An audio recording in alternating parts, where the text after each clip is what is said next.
Imagine you've been lost in the forest for 4 days. It's been 4 days since your last meal. Every step feels heavier than the last. Your vision blurs. Your body is running out of energy. Your stomach feels like it's eating itself. Then through the trees, you spot two animals, a massive deer and the wolf chasing it. You grip your spear. You have one chance. One throw, one meal. Who do you choose? Most people think this is a question about survival. It isn't. It's a question about why humans became the most successful hunters in Earth's history. Because the correct answer isn't as obvious as it seems. If you asked 100 people which animal they would rather eat, many would probably choose the wolf. But what if I told you that choosing the wolf could become one of the biggest mistakes of your life?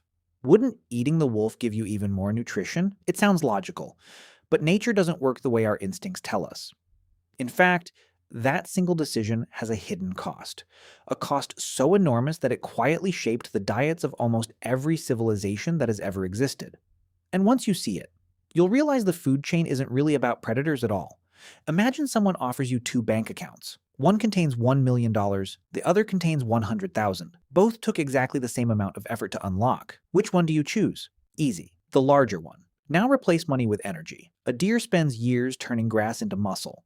A wolf spends years chasing the deer, but every time energy moves from one level of the food chain to the next, most of it disappears forever. The wolf isn't carrying all the deer's energy. It's carrying what's left after years of hunting, running, surviving, and burning calories. Without knowing any biology, ancient humans figured this out, not with science, with experience. If you can catch the deer, why waste your strength chasing the animal that's already chasing it? But here's the strange part. If energy were the only reason, humans would still eat predators once in a while. Yet, throughout history, they almost never became a regular source of food, which means something else was hiding inside them.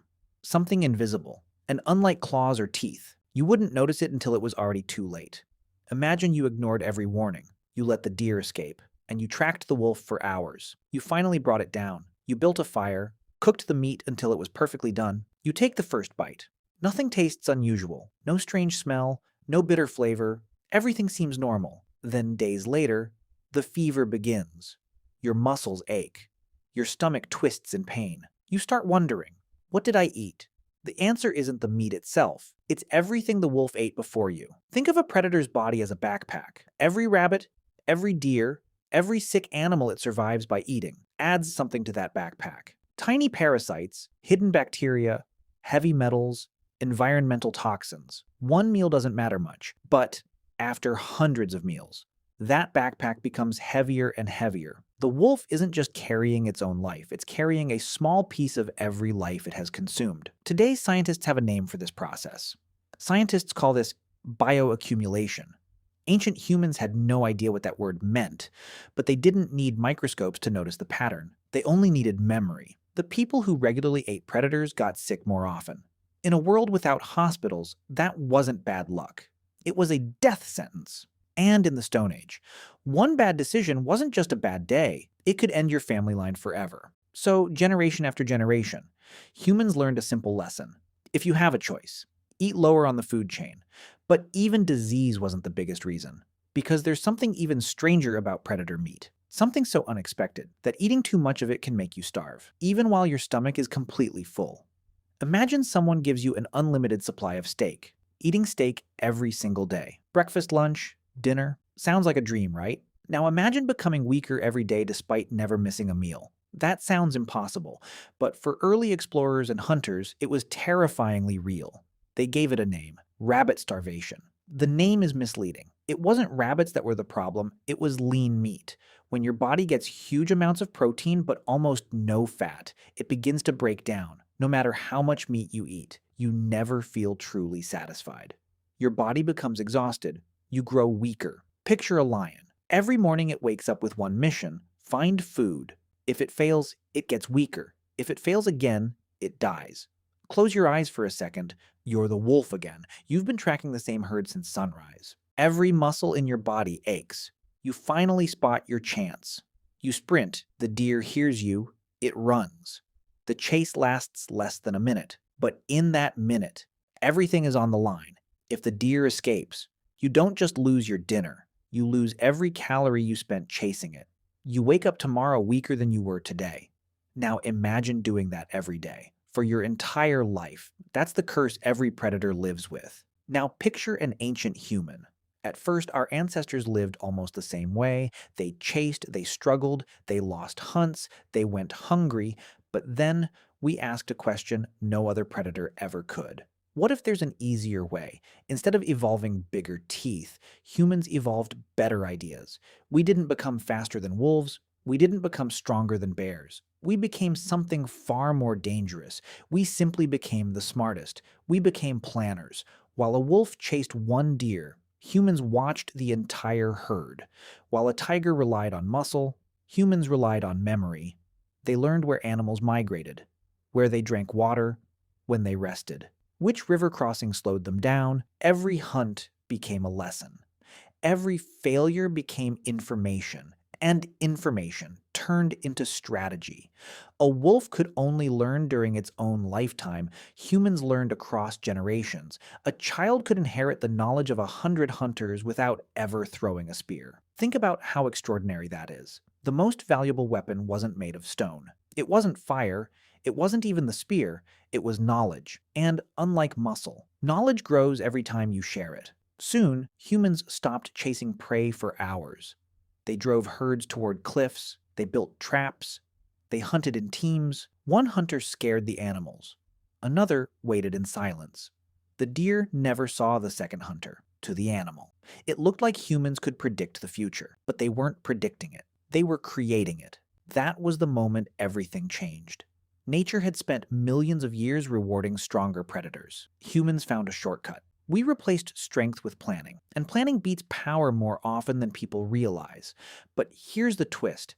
If humans became such brilliant hunters, why didn't we eventually start hunting wolves and lions for food anyway? Wouldn't the smartest predator eventually eat every other predator? The answer is hidden inside your own body, and you've been carrying the evidence since the day you were born.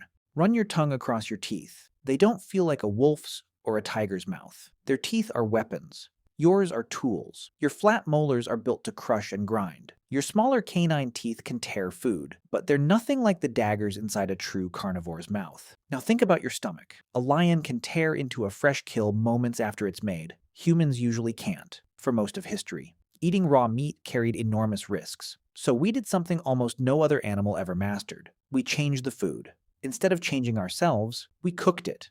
Cooking unlocked more calories, killed many dangerous parasites, made tough meat easier to digest. Suddenly, we didn't need massive jaws or razor-sharp teeth. Our brains became our greatest survival tool. The wolf evolved into a better hunter. Humans evolved into something far more dangerous, a species that could rewrite the rules. And that's why the final answer to our question has almost nothing to do with meat. It has everything to do with intelligence. Let's go back to the forest. You're still standing there. One spear, one chance, the deer or the wolf. At the beginning of this story, it felt like a choice between two animals. Now you know. It was never about the animals. It was about understanding a rule that has quietly governed life for hundreds of millions of years. Every creature on Earth is trying to solve the same problem. How do I get the most energy while spending the least? Most predators solve that problem with sharper teeth, stronger muscles, faster legs. Humans solved it with something completely different. Better decisions. And that difference changed everything. Think about what happened next. Once humans realized they could get more energy by hunting herbivores, they didn't stop there. They asked another question. Why hunt at all? So they began protecting the animals they once chased. Wild goats became livestock. Wild cattle became herds. Instead of searching for food, they started raising it. Then another question appeared. Why keep moving if food can stay in one place?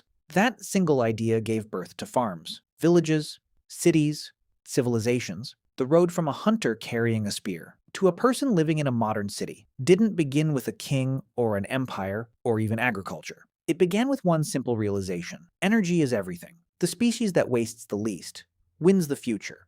And here's the irony almost nobody notices. Lions are stronger than us. Tigers are faster than us. Bears can overpower us with ease. Yet none of them built civilizations. None of them crossed oceans. None of them walked on the moon, because evolution doesn't always reward the strongest. Sometimes. It rewards the species that asks better questions. Humans looked at nature, and instead of trying to become better predators, we found ways to avoid acting like predators whenever we could. That may sound like a small difference, but it changed the fate of the entire planet. So, why don't we eat predators? The real answer isn't because we can't. We can. People have eaten wolves, bears, crocodiles, sharks, and other predators throughout history, especially when survival left them with no other option. But when humans had a choice, they almost always chose differently, because predator meat usually offers less energy for the risk. It's often leaner, it can carry a higher burden of parasites and contaminants.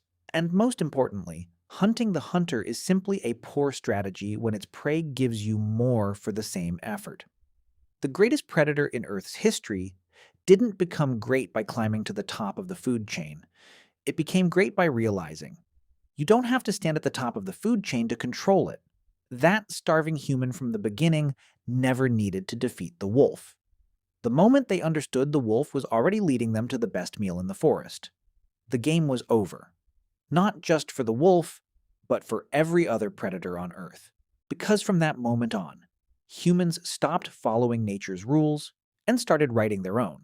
If this question changed the way you see the natural world, subscribe for more stories, where hidden questions uncover extraordinary truths. Because sometimes, the biggest discoveries aren't hidden in distant galaxies. They're hiding in the questions we've stopped asking.